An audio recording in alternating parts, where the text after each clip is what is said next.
I didn't know there was a share screen. Hold on.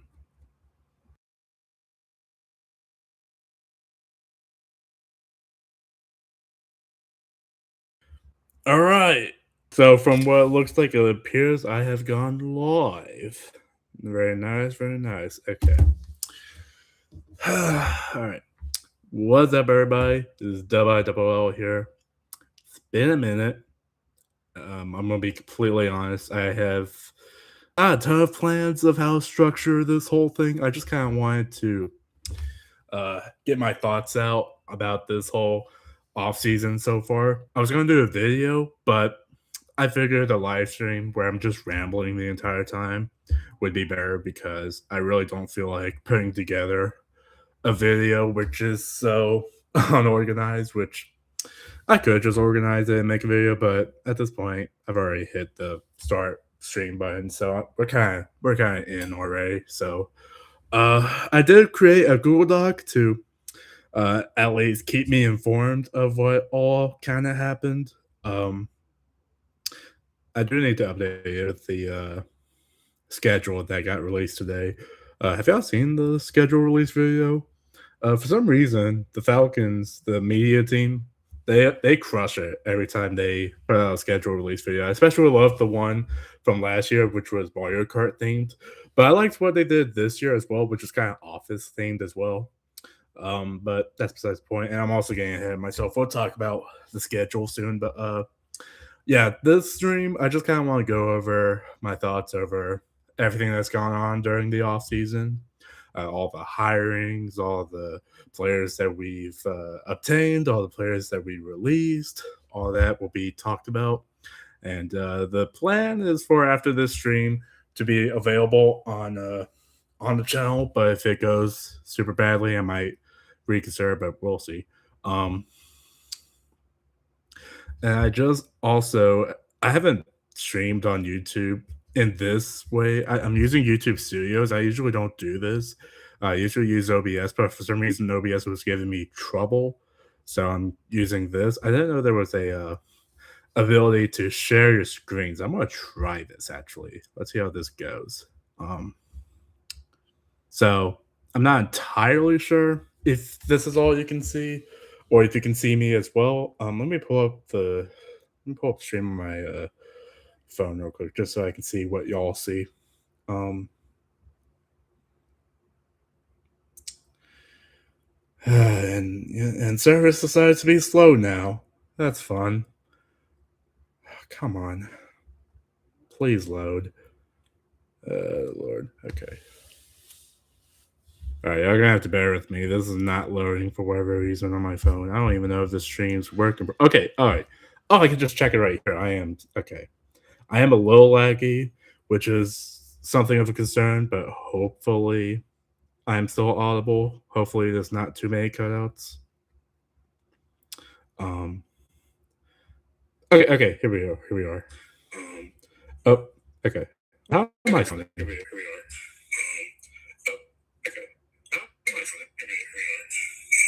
Okay, yeah, it's cutting out. Also, I'm not even sure if the mic is connected to my like actual mic or if it's like MacBook.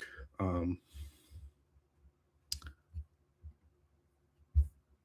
I I'm gonna be honest, I'm not sure how to change that. Um, oh well, we'll just we'll go with what we got right now. Um, so I have this Google Doc right here to kind of keep me on track of everything. So right here is the notable additions. Now, it's been a minute since I've updated this. I probably should have updated this. I'm not sure if there's any more additions that are noteworthy enough for me to include, or if this is basically the gist of it. Uh, Obviously, the main man himself, the biggest, I guess, signing you could say, is Tua Tagovailoa, who we've acquired on hardly over $1 million deal because the Miami Dolphins they let him go, but they are still paying him a lot of money. And on the one hand, this is obviously an amazing value pick because we're literally paying for a quarterback for only just $1 million because the majority of his money is coming from elsewhere. It's the whole Russell Wilson thing when he got traded to the Steelers, or rather, he was released and signed with the Steelers. Or was he traded or was he signed? I'm not sure, but he went to the Steelers. The Steelers paid $1 million, and the rest of his contract money came from the Broncos. It's kind of that same model. So obviously good value, but obviously the main concern is Tua Tagovailoa a good quarterback? And if I'm being honest, I don't exactly know because obviously he's had moments of being really bad last year, but he's also has good moments. Most notably last year, his game against the Falcons, he absolutely dominated whatever we tried doing, despite the fact that he was both sick and I'm pretty sure one of his eyes, like he got something sick in his eye. I don't exactly remember, but like he was like missing an eye basically, and he still managed to beat us. So it's like there's like some magic left, maybe potentially into it that maybe under a different coaching scheme, he could have another resurgence in terms of talent, perhaps. And that's also not taking into account the other main thing with Tua, and that's obviously health concerns because it's no secret Tua's had a lot of concussions, and on multiple occasions, it seems like any of his concussions have had the possibility of ending his career, but somehow he's managed to persevere this entire time. He's managed to persevere this long, and I mean, you gotta give him props for just wanting to stay in the game, but at the same time, it is one of the things where it's like if he gets another really bad one, like like how permanent are the effects going to be? Like you can already make the argument. Well, okay, we're getting into health thing. I'm not an expert in health. The point is, Tour is here where he's here for like a 1 year prove it deal, and it's one of those things where if he pans out as like a really good quarterback, well, first of all, he's going to have to take that QB1 position for Michael Penix. There's going to be that whole competition.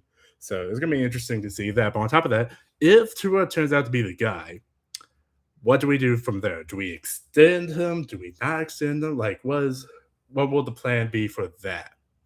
Most likely, what's going to happen is even if he does turn out to be a really good player, the possibility of us extending him is probably not high. We're probably gonna trade him off elsewhere, and then from there, QB will still be kind of a uncertain position. Let's say that.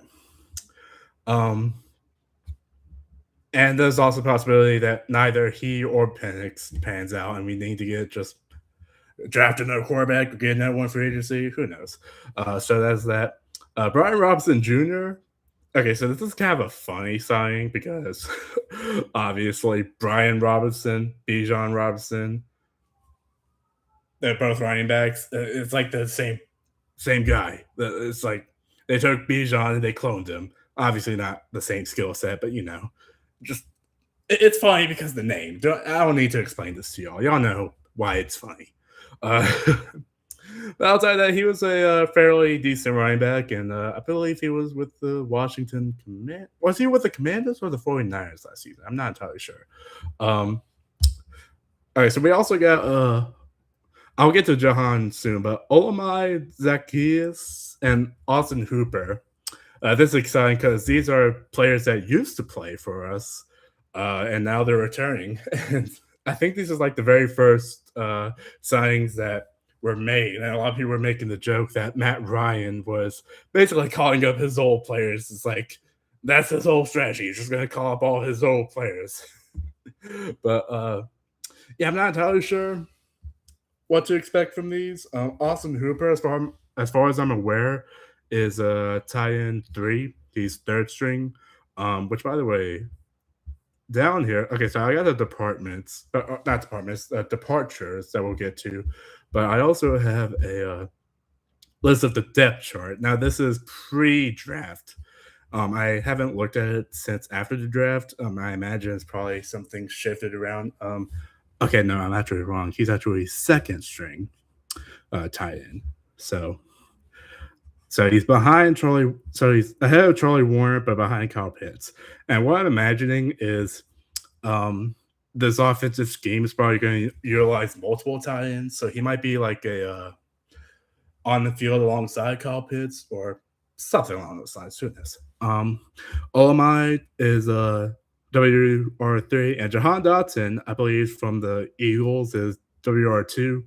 Um, Again, this is kind of pre-draft, so um, down here, I believe, yeah, we drafted Zachariah Branch from Georgia. He's probably going to take over one of those positions. And speaking of which, I guess we'll go and talk about this. Avion Terrell, coming out of Clemson, obviously the brother of AJ Terrell. And we got basically a dynamic duo at the corner, two brothers. Like, this is a type of storyline that the NFL dreams of. So you best believe they're going to mention this a lot during broadcasts, whether you want to hear about it or not. Like it's impossible not to talk about, you know what I mean?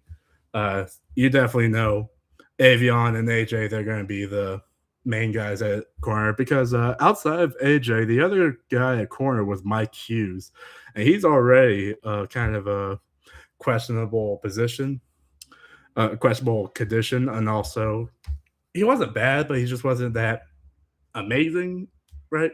So it's an obvious slot for Avion. And did I actually take this after the draft?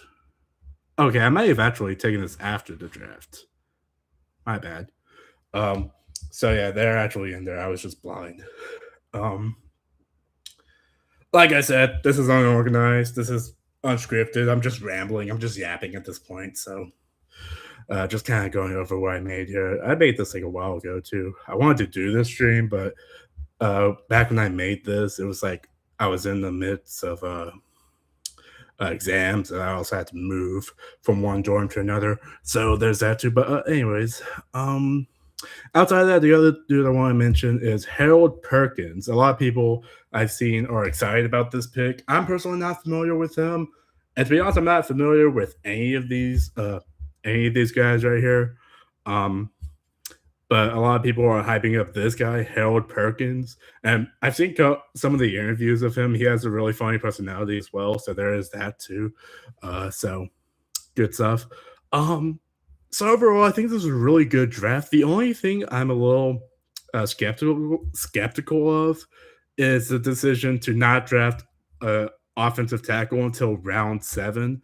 In my opinion, we should have drafted an offensive tackle after like maybe Kendall Daniels right here because I feel like our O line is like, let me get like closer to like, so this is our O line right now.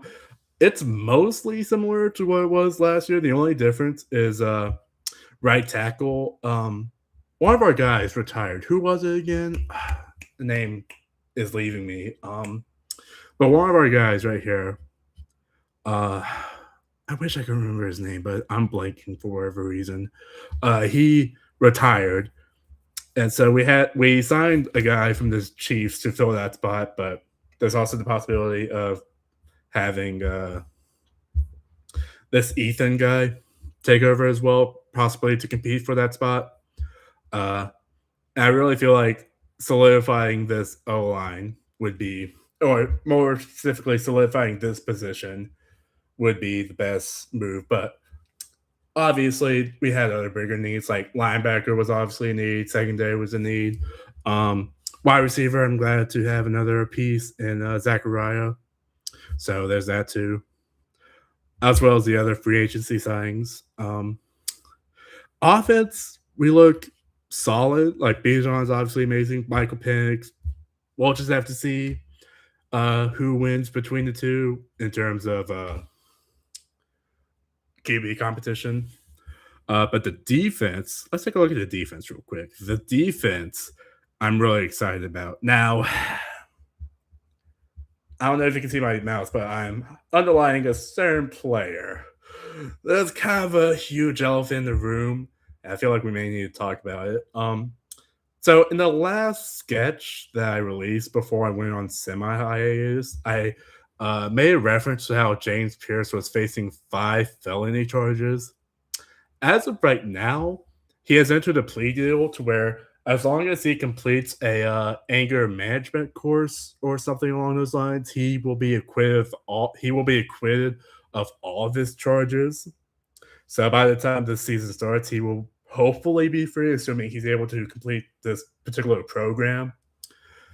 However, as far as his suspensions go, or whatever punishment the NFL is going to enforce, we do not know yet what it's going to be. So as of right now, we do not know if he's going to be part of the team at the beginning of the season or really at all. Because like the NFL could absolutely like have him out for the whole season. I imagine it'll probably be like a six or okay, I was about to say 6 or 7. I'm not trying to reference that meme. About 7 or 8 game suspension. So who knows what's going to happen with that? And obviously, even when he does come back, there's obviously the whole character issue and the whole muddled thing with like supporting a player who did this thing. And it was like, yeah, he entered a plea deal. He's technically not found guilty, but he also wasn't technically found. It's a whole thing, but we're just gonna go through ignoring this whole mess for the time being. But outside of that, I think this is a really good defensive core. Uh, I've heard good things about Deshaun Hand. I think he's going to be a really good nose tackle. I think nose tackle is the position that I wanted addressed most in the draft, but it is what it is. Um, Jalen Walker should still be phenomenal. Devon Diablo should be phenomenal. Christian Harris, he is a guy that was from the Texans last season, and that defensive core was absolutely phenomenal. So I'm hoping, even though he wasn't like a key part of it or anything, I hope he's still an excellent piece of this defense. As mentioned before, AJ Terrell and Avion Terrell. That's going to be a dynamic duo right there. Xavier Watts, he was by far the best defensive player, or at the very least, the best defensive rookie last year. And the fact that he was a third round pick is impressive. Um, Billy Bowman, I'm not entirely sure how his injury recovery timeline is looking up. Hopefully, he'll be good by the start of the season. We'll just have to wait and see. And also on top of that, I don't have it in here, but as far as special teams go, we did add a guy, Nick Folk. He was the kicker for the New York Jets last season. He was the most accurate kicker that particular season.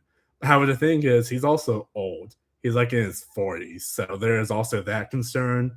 But hopefully, he'll be able to be just as accurate this season. Who knows? Like obviously, special teams was it was a mess last season. We went through like I want to say like 4 kickers before we landed on Zane Gonzalez. I'm not entirely sure. We had Young Waker at the beginning, then we had Parker Romo, and I think we had some other guy as well before landing on Zane Gonzalez. I think, or did we go from Parker Romo to Zane Gonzalez? I'm not entirely sure. Which, by the way, speaking of Zane Gonzalez, he was a departure, which to me doesn't make a whole lot of sense. I feel like we could have kept them. We could have kept him, but at the same time, I understand if we want to bring someone in who's a proven kicker, but then again, his age is a little bit of a concern to me. But we'll just have to see. Which I guess transitions into our departures.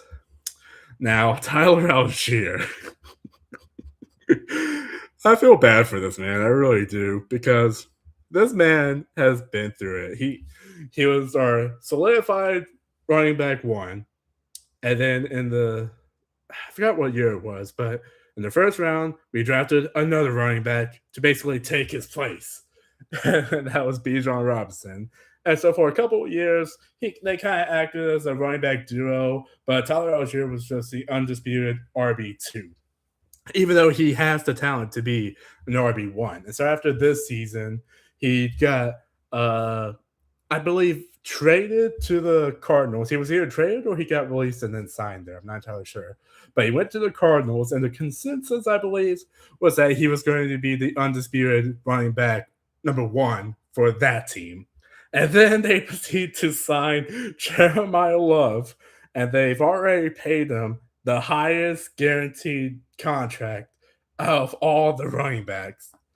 Like Saquon was like the highest at like 30 million, and Jeremiah Love got signed to like 50 million guaranteed.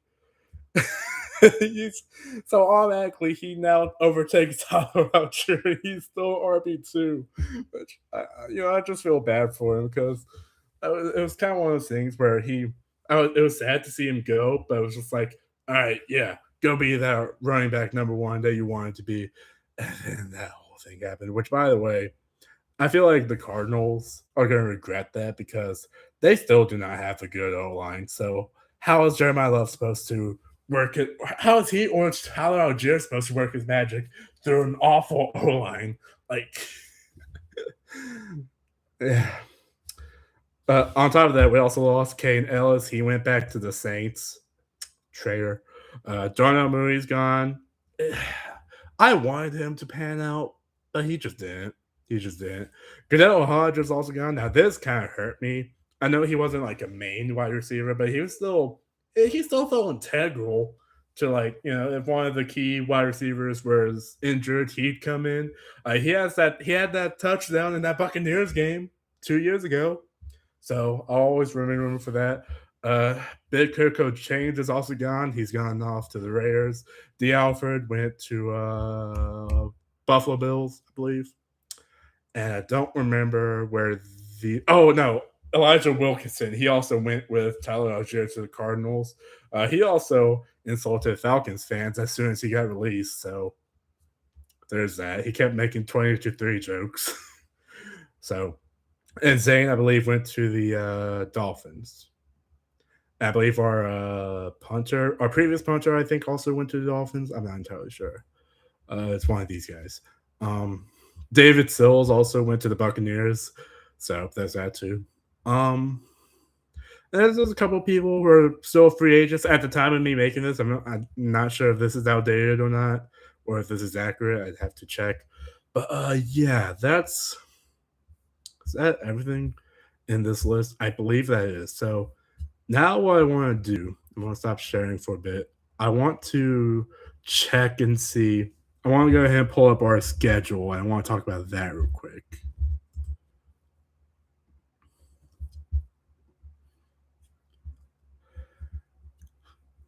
Let me pull it up real quick.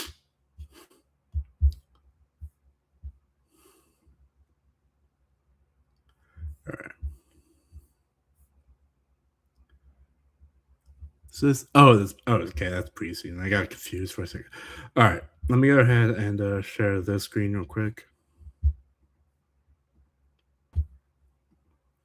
All right, so we got a couple of no thanks. We got a couple of preseasons, whatever. All right, so here's a quick overview of the schedule.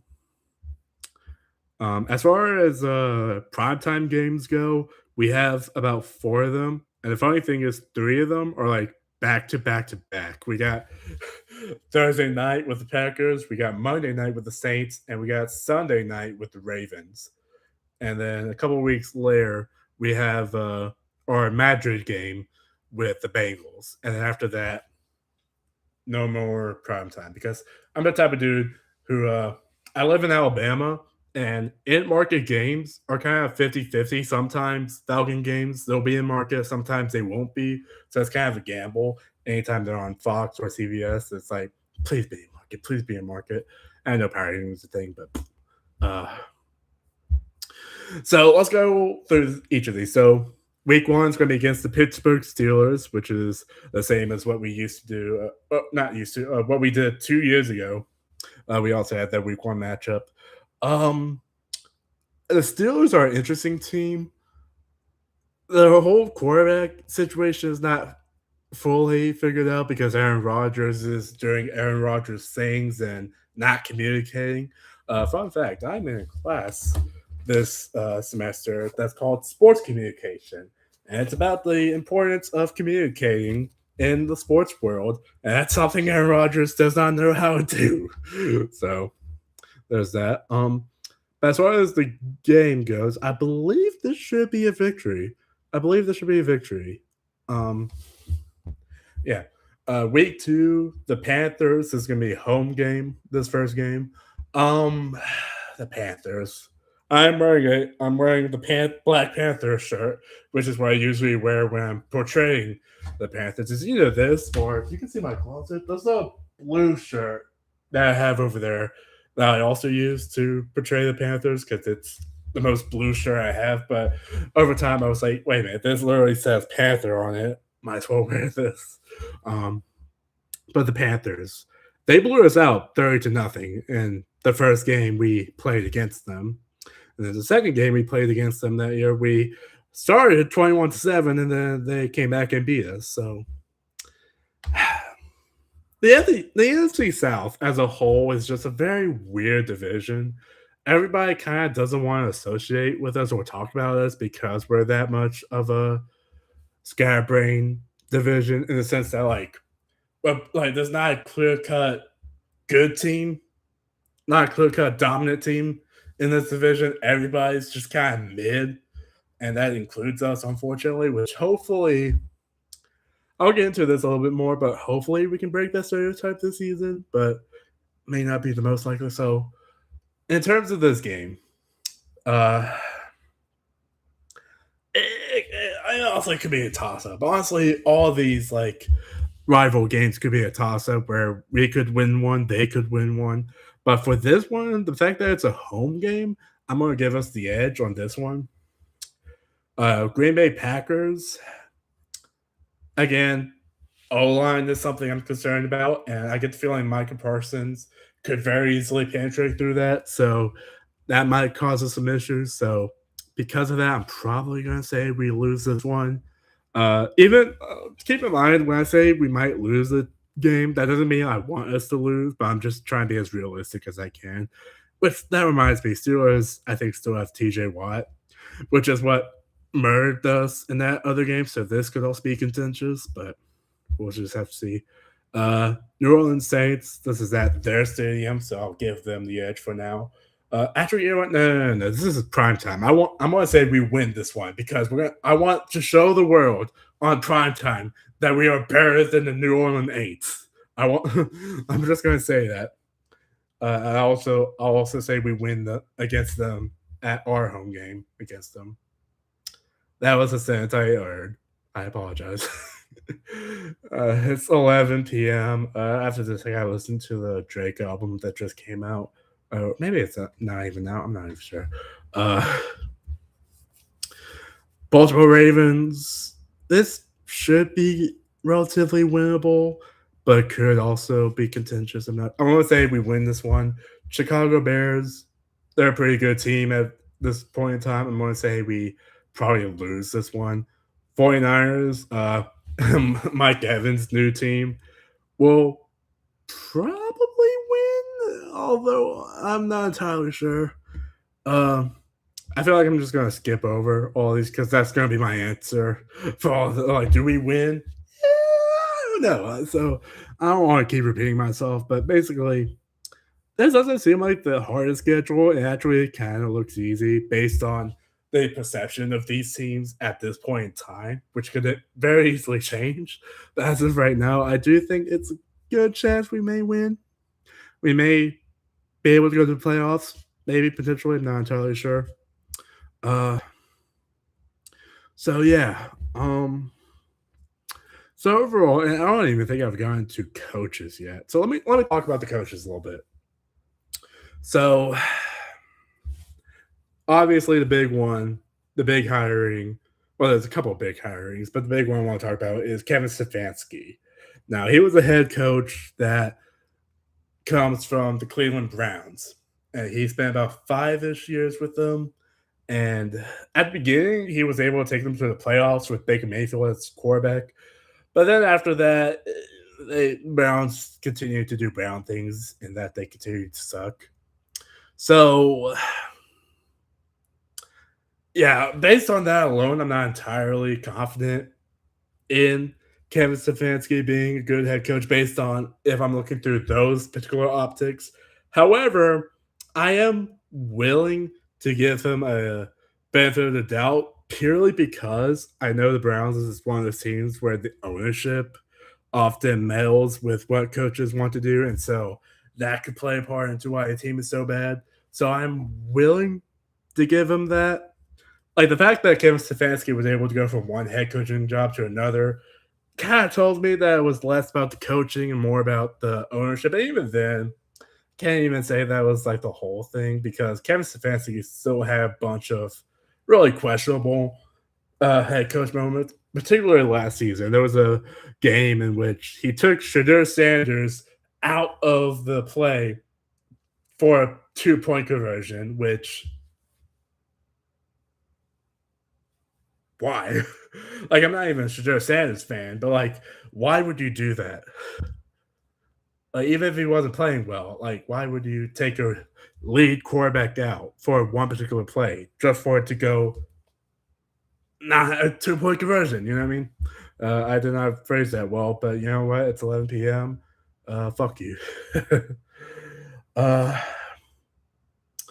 so as of right now, I'm kind of giving Kevin Stefanski a little bit of benefit of the doubt, but it is also one of those things where it's like, okay, I want to see results like immediately. If this team still looks like a slop fest as it's been the past several years, I'm gonna throw a hissy fit. So there's that, and the same sentiment can be said for Tommy Rees, the offensive coordinator who comes from Cleveland as well. Basically the same thing. I just want results. I'm willing to give you a chance, but I want good results. You know what I mean? Uh, uh, our defensive coordinator is saying I'm blanking on his name. I don't know why. I've talked about him several times.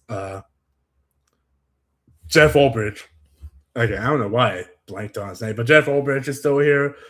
He was phenomenal last season, so hopefully he can be good in coordinating this defensive scheme. I think we got a good defensive core. Again, uh, I don't know. I don't think I've mentioned this because I never made any videos last year on any of the games. But my main gripe with Jeff Ulbrich is that sometimes his edge rushing schemes work in a way where like all the edge rushers attack from the sides, and as a result, it leads to a giant opening in the middle for the quarterback to like run through and get substantial amount of yards, which happened on numerous occasions. Which is why I really wanted the Falcons to pick up like an elite nose tackle, someone of like Vita's caliber, but I'm gonna trust them for now, kind of. That hopefully they'll have that figured out, and hopefully they fix that Achilles heel. Other than that, the edge rushing should still be phenomenal. Again, about that one, that's a little contentious for legal things. We'll just have to see. Um, so there's that. And then obviously, there's also the hire of Matt Ryan as the president of football operations. I hope he's good. And also Ian Cunningham. I also remember my last sketch that I made was about Ian Cunningham and how the Bears wanted compensation picks, which I don't think we ended up giving to them. It was like a whole thing, but it kind of blew over quickly. So there's that. uh, yeah, I don't know. And all, I think I talked about everything. Anything else is like position coaches. Like, hopefully they can do their job. Brian Callahan, I believe, is our O line coach, and apparently he's been in this business for a long time. He's like a legendary O line coach, so hopefully he can be good. Or I said Brian Callahan. I know he has a son, or is that the name of the son? Who I think is also employed. Is it Brian Callahan or something? Someone else? Am I thinking of the right guy? Oh no, I said the guy, the son. Who's his dad's name? Bill Callahan, that's who I'm talking about. Bill Callahan is the O-line coach. I'm not sure what position Brian Callahan is employed in. I know Brian Callahan was a terrible coach at Tennessee Titans. So that's why I was like, hold on, let me get this right. Um, yeah, I think that's about it in terms of coaches and like office personnel. Not sure if there's anything else I'm needing to talk about. Again, it's kind of been a whole rambling. Overall, my consensus is my whole not consensus, my whole mindset is this. I think there's potential, but I also would not be mad if this season was treated as kind of like a tank season. You know, have it be like one of those seasons where we just focus on getting good draft position because that decision to trade our first round pick to get James Pierce did some ways age well, but also did not age well. Kind of at the same time because he was a phenomenal player, but then he had got into legal trouble and he's kind of questionable character. But I'm all about redemption. I believe redemption is possible, so I'm willing to give him a chance on that. But awful stuff that he's alleged of doing. So, but point is, this season can either be a turning stone or it could be a tank season that leads to a turning stone. Hopefully, it's not just one of those seasons where it's like it's just status quo, right? Where it's like we're just bad enough to not make the playoffs, but also not bad enough to not have a high draft pick.